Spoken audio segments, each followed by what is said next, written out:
Alô pessoal, bem-vindo a mais um podcast do Breaking My Limits. Hoje temos aqui Francisco Bação, Henrique Pereira e António Silva. Hoje o grande tópico vai ser um dos macronutrientes mais falados no mundo do fitness, que é a proteína. Vamos debater aqui um bocadinho para que é que ela serve, qual o contributo que ela dá para os nossos ganhos musculares e obviamente vamos dar aqui algumas ideias de exemplos de fontes em que podem ir buscar tanto base de plantas como animais e como é que podem fazer um bocadinho a distribuição ao longo do dia de modo a maximizarem os resultados que vão ter. Pessoal, como é que estamos? Enjaulados na hora do calor. Hum. Firme e forte, né? Pronto para mais uma, bora lá. Vamos lá. Bem, por onde é que querias começar, Tony? Então vamos aqui falar um bocadinho o que é uma proteína e qual a importância que. Porque é que ela é tão importante e porque é que se fala tanto aqui no mundo do fitness, aqui de uma forma geral. Não sei quem é que quer começar por uma ou por outra. Se quiserem, posso dar as graças iniciais. Pá, proteína. Ainda acho que é muito vista do panorama geral, ou seja, das avós, dos pais, das mães. É visto como aquele nutriente que só serve para o pessoal do ginásio, mas na verdade a proteína é muito mais do que construção e reparação muscular. Se nós pensarmos, proteína é um nutriente essencial, ou seja, é um nutriente se tu não ingerires, pois então vais carenciar dele e vais ver várias repercussões ao nível do teu corpo.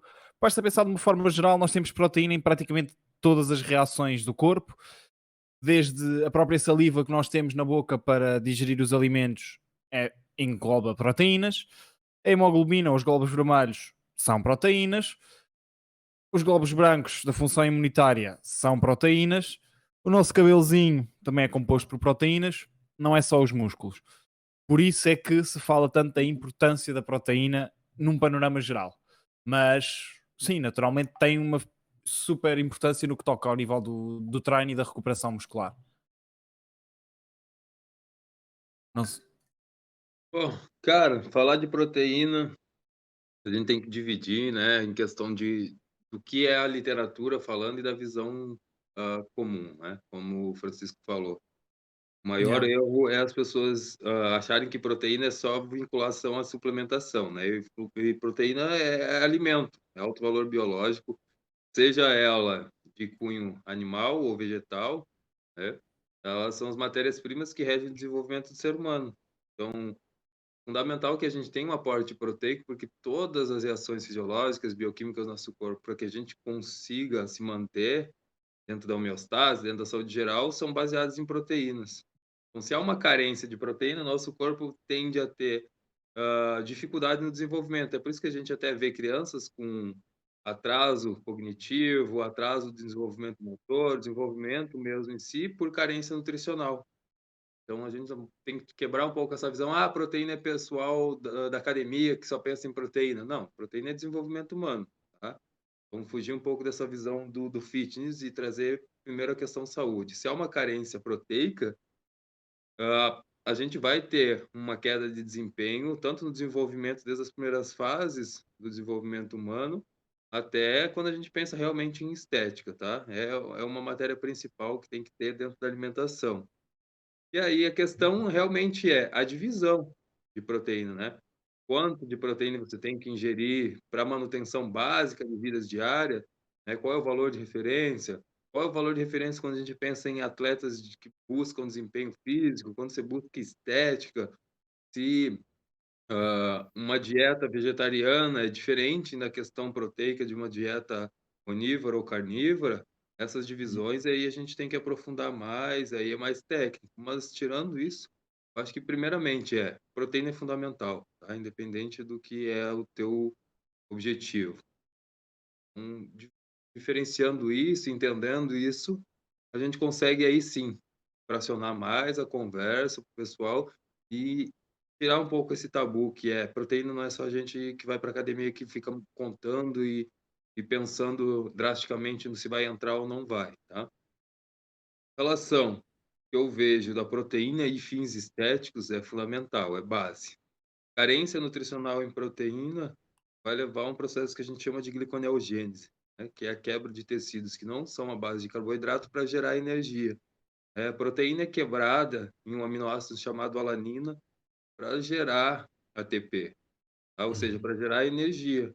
Se você tem uma carência proteica, o teu corpo vai sintetizar energia de outra forma. E aí a gente entra naquela questão, o catabolismo, se você não tomar o shake pós-treino, você vai catabolizar, se você não comer, você vai catabolizar.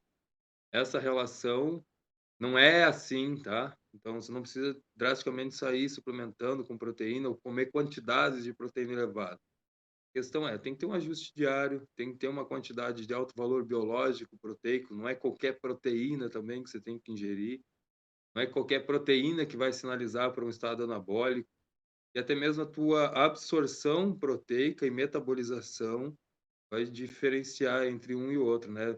20 gramas de proteína para mim pode ser não ser tão absorvida como não é para o Francisco ou para o Antônio. A individualidade biológica de absorção da proteína também tem que ser respeitada. Eu acho que isso é um dos maiores erros, né? Percebo isso na prática e vejo um descaso nessa relação de consumo proteico e individualidade e a necessidade final, né? Eu não sei como é que vocês veem esse tipo de resposta, nível de ingestão, né? É algo que a gente tem que conversar, é o quanto é interessante de ingerir proteína. Qual é a janela melhor de utilização da proteína, né? O que eu vejo do que tenho estudado a nível da evidência e também do que acabo por pôr em prática é que, pegando se calhar primeiro pela parte mais da evidência, para definirmos aqui um mini baseline, parece que da maioria dos estudos que falam da proteína em termos de necessidades diárias, de quantidade de proteína, efetivamente um atleta de bodybuilding ou de culturismo acaba por ter necessidades acima de uma pessoa normal, que é naturalíssimo. Estamos a trabalhar diretamente para o tecido muscular. E que, nomeadamente, alguns desportos, tipo artes marciais e afins, que têm cargas de treino muito maiores, podem ter necessidades maiores. Mas voltando aqui ao nosso nicho, o pessoal que treina no ginásio, quer ganhar massa muscular, as recomendações tendem a estar ali à volta das 1,6 gramas por quilograma de peso corporal até 2,8 gramas por quilograma de peso corporal. Isto, atenção, isto é uma extrapolação, uma simplificação daquela que é a verdadeira medida, que inicialmente surge por quilograma de massa muscular. Mas como a maioria das pessoas não consegue medir a massa muscular, simplificamos para o peso que pesas diariamente, que há de ser ali à volta das 1,6 gramas por quilo até 2,8, dependendo do tipo de alimentação e do contexto em que a pessoa está. Agora, eu veria isto como fosse a base da preocupação na proteína. Preocupar-me em primeiro lugar com atingir esta quantidade diária. E só depois é que iria preocupar com as partes de fracionamento, do tipo de alimento em si, da proximidade ao treino ou não. Mas diria que isso para mim era a primeira base. Eu acho que tocaste aí, tanto como Henrique, em pontos importantes. Antes de avançar aqui um bocadinho, a tal definição que a proteína não é um pozinho que o pessoal compra e consome. A proteína está em vários alimentos, portanto, já desmistificar o facto de que o pozinho chamado whey não é obrigatório para consumirem, arranjam proteína em várias outras fontes. E como o Francisco disse e o Henrique também, isto é a ideia, é que vocês vão ter sempre que individualizar o vosso consumo e a distribuição também um bocadinho consoante o contexto em que vivem. Daí o Francisco ter dado que um intervalo enorme de 1.6, 2.8, 2.2, vão ver estudos com... E podemos simplificar de 1,6 a 3 para simplificar mais por um exemplo. pouco. A ideia é que isto será o que a maior parte da população terá inserida aqui, ok? Muito provavelmente se consumirem acima das duas já estão a ter uma boa quantidade de proteína. Algumas pessoas vão precisar de mais, outras menos. E isto acaba por ser, mais uma vez, o Henrique falou, isto é um macronutriente essencial na alimentação, não deve ser visto como uma espécie de produto especial que vocês têm que consumir para terem os mesmos ganhos que o pessoal do ginásio. Sendo então, quando introduzi aqui um tópico que acaba por ser bastante falado e questionado, que é um bocadinho como é que podemos fazer uma distribuição de proteína ao longo do dia, de modo a maximizar o que nós fazemos no ginásio, mas também vendo um bocadinho o dia a dia de uma pessoa. Portanto, vamos imaginar quantas refeições é que elas deveriam fazer, proximidade ao treino, e também um bocadinho como é que podem gerir no dia a dia a proteína que consomem. Quem é que tem aqui algumas ideias como é que falo, por exemplo, com os clientes para apresentar esta situação, ter uma ideia dos níveis de proteína que eles consomem? Cara, assim, ó, eu vou muito pela literatura, né? E eu já até comentei com vocês, eu tenho muita referência de estudo com pessoas como o próprio Stuart Phillips, a Louisa Burt, a Aretha, o Tipton. ah, São pessoas que estudam constantemente proteína, né? Eles analisam já desde a década de 85, a equipe do Stuart Phillips já vem estudando a síntese proteica e transcrição de proteína e eficiência de absorção e metabolização, tá? E eles têm um estudo, se eu não me engano, é da Areta, onde eles analisam protocolos de absorção de proteína e sinalização para transcrição proteica eficiente, né? Eles pegaram a mesma quantidade de proteína e fracionaram durante o dia. É um estudo bem interessante, famoso, e fracionaram a absorção, o consumo de 10 gramas de proteína por refeição, 20 gramas ou 40 gramas por refeição. E o final, o que eles percebem é que 10 gramas de proteína numa refeição é insignificante para a transcrição de proteína, né? O pool de aminoácidos ou a hiperaminoacidemia na corrente sanguínea é baixo. Não é o suficiente para ativar as vias de transcrição como a emitória P76K, são para vias de transcrição de proteína. Quando a gente pega 40 gramas, também não se mostrou efetivo, porque ela bate o teto máximo, que a gente chama que é o limiar de leucina, né?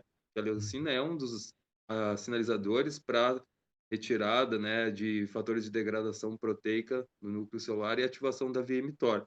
Ou seja, consumir mais de 40 gramas para uma pessoa de peso normal, e aí eu saliento, tá? Não estou falando que um cara de 120 quilos não possa comer mais de 40 gramas por refeição. Aí entra a individualidade. Mas uma pessoa de uma estatura mediana, na faixa de 75 a 80 quilos, a absorção de 40 gramas de proteína por refeição não aumenta a síntese proteica. Agora, a média de 20 gramas já é um fator positivo, tá? Ou seja, a excreção de ureia e amônia, que é um marcador de perda de absorção de proteína, não acontece. Essa janela de 20 a 30, que a literatura mostra, é o mais efetivo quando a gente pensa em potencializar a hipertrofia sem fazer xixi caro, como a gente fala, que é jogar proteína fora, tá? Então, a primeira coisa que eu levo em consideração quando eu vou fazer um fracionamento é medir, né, o nível que a literatura traz para a gente de referência. Eu sei que de média de 20 a 30 gramas é um valor bom. Agora, entra outras estratégias. Todas as refeições têm que ter proteína? Também não. A literatura mostra que se você faz 6 refeições, se 4 delas tiverem o pool necessário para você manter síntese proteica, tá tranquilo. Você não precisa ter todas as refeições de proteínas.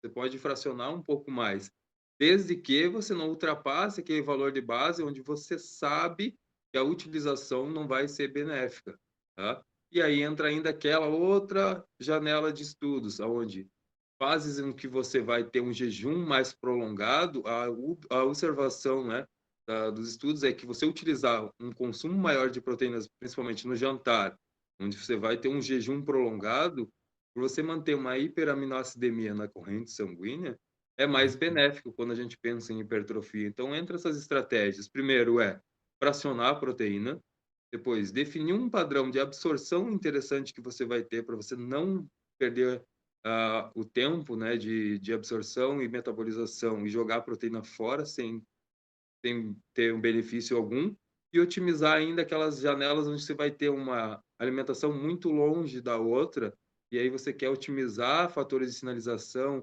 quer manter aminoácidos na corrente sanguínea, sinalizando vias anabólicas, inibindo vias catabólicas. Então, eu vejo isso como base, né? Eu não sei se vocês concordam, usam esse tipo de metodologia, mas para mim eu acho a mais interessante e é o que eu vejo mais resultado, né?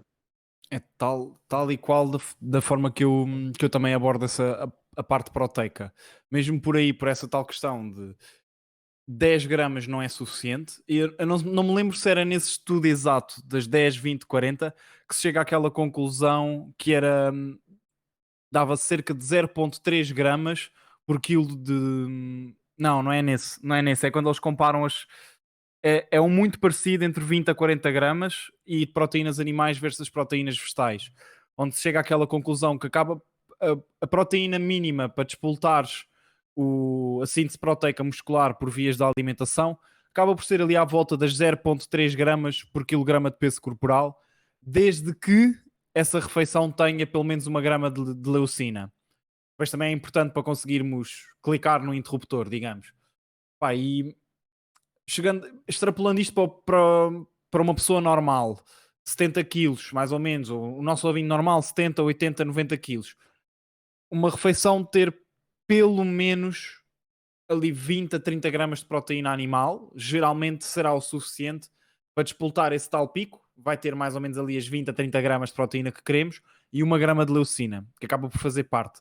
Assim, ó, não precisa ser, só não pode esquecer, não precisa ser só animal, a gente também Claro. contabiliza as proteínas vegetais, né, então você pode ter um bife de frango que vai bater 15 e agregar o restante proteico vindo da ervilha, vindo do arroz, Exato. vindo da soja, né, então o complemento, e até a literatura é bem clara nisso, a maior variabilidade de fontes de aminoácidos é muito mais interessante, porque Yeah.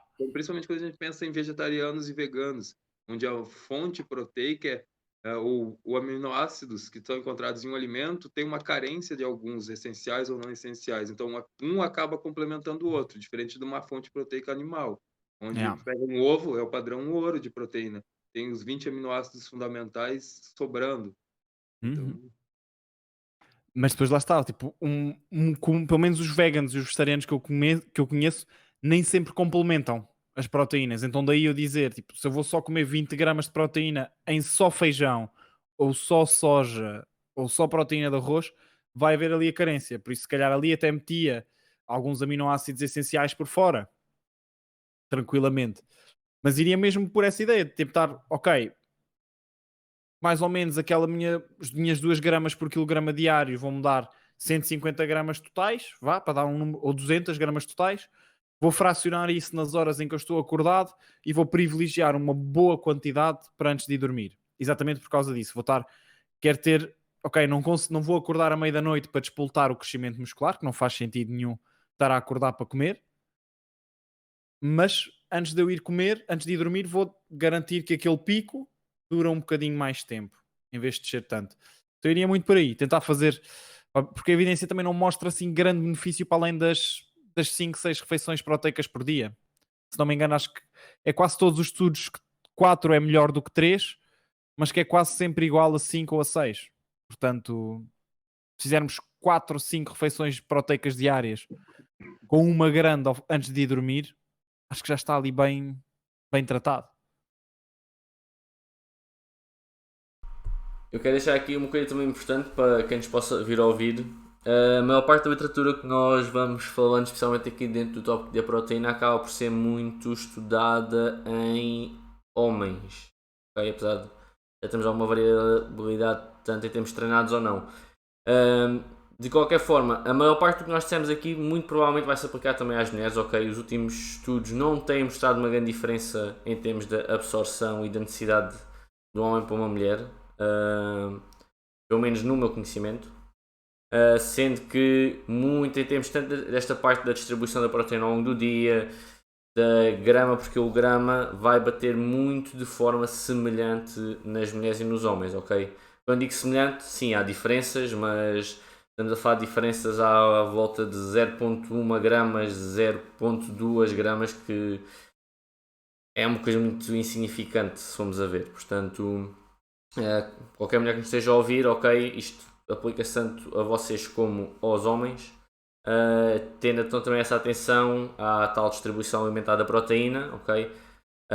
Sempre aqui o mais importante, tentem sempre bater primeiro nos macros, a distribuição vai ser sempre o extra para otimizar, ok? Nós falamos aqui sempre um bocadinho na parte de otimização, mas na primeira parte, pelo menos eu quando estou a falar com clientes, a primeira coisa que definimos logo é qual a quantidade diária que vocês têm que atingir, ok? Uma das coisas que eu por acaso reparo em trabalhar com clientes femininas é que normalmente à noite elas têm sempre necessidade de dar um boost em termos de proteína, porque acabam por chegar ao fim do dia sempre com algum déficit comparativamente aos homens. Ok? Isto muito provavelmente porque como consomem menos quilocalorias, pode às vezes a distribuição não ser a melhor. Mas se alguém tem aqui alguma coisa... Hã? Porque se rolar um churrasco, o homem diz que sim. Exatamente. Portanto, não tem como faltar a proteína. A mulher aí é que às vezes acaba até por ser mais cuidada. Uma coisa muito importante sempre também aqui de falarmos da proteína. Aqui neste primeiro episódio, isto é um tópico que dá para muitos episódios, mas um fator que vai aparecendo cada vez mais, e a literatura tem-se debruçado sobre o assunto, é um bocadinho que tocámos agora aqui, a parte animal versus a vegetal, ok? Queria aqui que apresentássemos também aqui um bocadinho, não só as diferenças que existem entre uma e outra, mas que nos debruçássemos aqui se calhar um bocadinho também mais sobre a parte do vegetarianismo, que é o que vai surgindo muito hoje em dia, e presumivelmente, a meu ver, há de ter um crescimento em termos da população presente no ginásio que segue este tipo de alimentação, e quais os cuidados que vocês, por exemplo, apresentariam a um cliente e o que é que a literatura hoje em dia já nos diz um bocadinho sobre esse tópico. Cara, eu trabalho com muito vegetariano e vegano, faço aconselhamento para muito pessoal que está fazendo transição da dieta onívora ou carnívora para o vegetarianismo, ou já quem é vegano estrito, né, que são os mais severos. E debruçando dentro da literatura, tem pouca coisa ainda quando a gente pensa em atletas, tá? Mas já teve em situações piores. Mas hoje ainda é escasso quando a gente pensa em comparação de proteínas de fonte animal e estudos com atletas, né? Mas a carga proteica indicada pela literatura, quando a gente pensa em vegetarianos e veganos, ela é mais alta do que é utilizada para uma pessoa que é carnívora, tá? É a primeira coisa que chama atenção. A literatura mostra que um consumo de até 1,8 até 3,4 gramas por quilo de massa corporal é interessante quando a gente pensa em um vegano ou um vegetariano, tá? E eles salientam ainda a suplementação de aminoácidos essenciais de forma, às vezes, até separada para suprir uma carência em algumas situações, principalmente quando a gente fala em pessoas que estão buscando fins estéticos, que querem baixar drasticamente o percentual de gordura, e é difícil porque toda fonte proteica vegetal é regada em carboidrato. E aí, quando você está restringindo calorias, diferente de um cara que tem uma dieta onívora ou carnívora, onde você pode buscar um peito de frango que tenha um baixo teor de gordura, ou uma clara de ovo que tem baixo teor de gordura, né? Não vem carboidrato. Se for pegar uma soja, for pegar um tofu, um seitan, a própria ervilha, cara, é carregado de gordura e carboidrato. Então é difícil, a gente não consegue separar de forma efetiva esse macronutriente do outro. A não ser, claro, se for pegar suplementação isolada, né, que é industrializada, onde passa por produto, trabalho químico e é separado. Tirando isso, você não consegue. E aí você entra em um protocolo de restrição calórica para um vegetariano, onde qualquer fonte proteica vai vir agregada de gordura ou carboidrato. E aí complica a situação. Então você vai ter que optar entre baixar mesmo a custo de diminuir os estoques de carboidrato e gordura que vão entrar agregados à proteína e suplementar com aminoácidos isolados, né? Eu não sou fã de usar BCAA, não acho interessante para alguém que tem uma dieta bem equilibrada. É queimar dinheiro. Mas quando a gente pensa em vegetarianos ou veganos, em restrição calórica severa, que busca estética mesmo, você vai ter que buscar BCAA, vai ter que buscar glutamina, vai ter que buscar até HMB, né? Essa suplementação ela é um sinalizador anticatabólico. Ela vai funcionar para o anabolismo? Não, tá? Você não vai hipertrofiar mais se você usar um aminoácido separado do que você usar uma fonte proteica completa. A questão é, a leucina é um sinalizador da via mTOR que é anabólica. Você sinaliza pelo menos para inibir catabolismo, já é um passo que você se mantém no mesmo estado, diferente de você regredir. Você está restringindo calorias, você vai aumentar a quebra muscular para sustentar a energia, e isso você não quer. Você quer usar gordura. Então, a única forma de poupar massa magra, infelizmente, em alguns momentos, é adicionar esses recursos suplementares que a própria literatura não aconselha em outras situações. Tá? No meu ponto de vista, é a única situação que a gente vê a suplementação de alguns aminoácidos isolados ser benéfica. Tá? Então, Eu sempre aconselho, vegetarianos e veganos que estão em fase de restrição, principalmente, tenham atenção que a suplementação de aminoácidos isolados vai ser base para inibição do catabolismo, não para você ganhar alguma coisa, mas só para você não perder, tá? Yeah. Se você está em restrição severa, essa é a melhor estratégia que você pode ter no momento.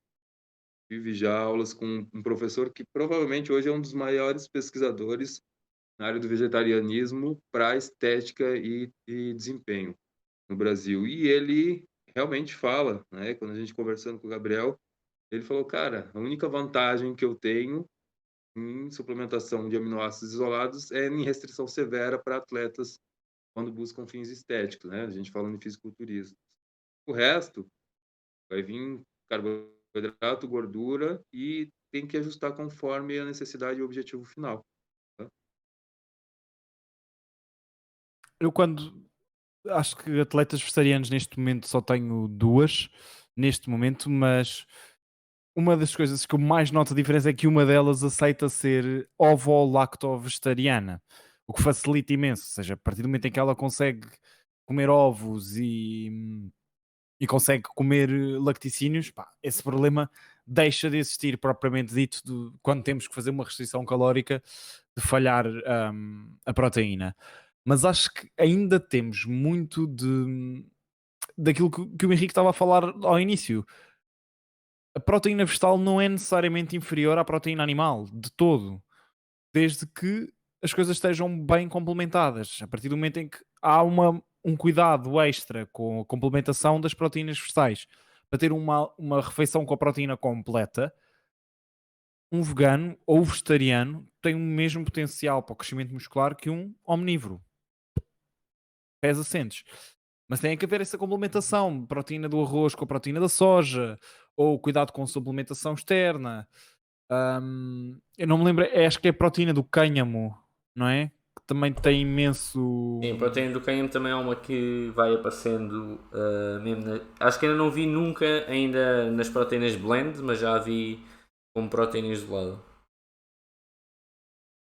Pronto, e tudo isso são coisas. Basta ter esse cuidado mínimo enquanto vegetariano ou vegano que se consegue atingir na mesma a proteína necessária diariamente. Agora, se for feito de uma forma aleatória, e eu acho que aquela ideia de terem chegado os game changers e de repente só passar de omnívoro para vegetariano do nada, sem sequer ter um aconselhamento nutricional, aí sim é que eu acho que é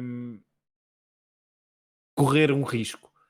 Mas se houver um mínimo de acompanhamento, pá, é perfeitamente execuível. Só definir como é que vamos ajustar as fontes proteicas e está feito.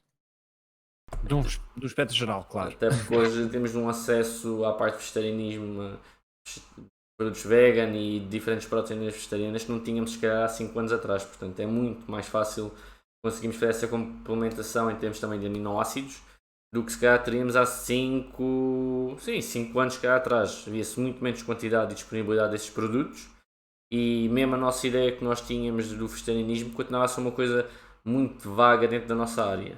E realmente é que começou a ser introduzida e também esta disponibilidade que hoje em dia se tem acaba por ajudar muito quem quer dar este passo, quem quer alterar um bocadinho a nutrição. E acho que é um ponto importante aquilo que tu tocaste, Francisco, em termos de...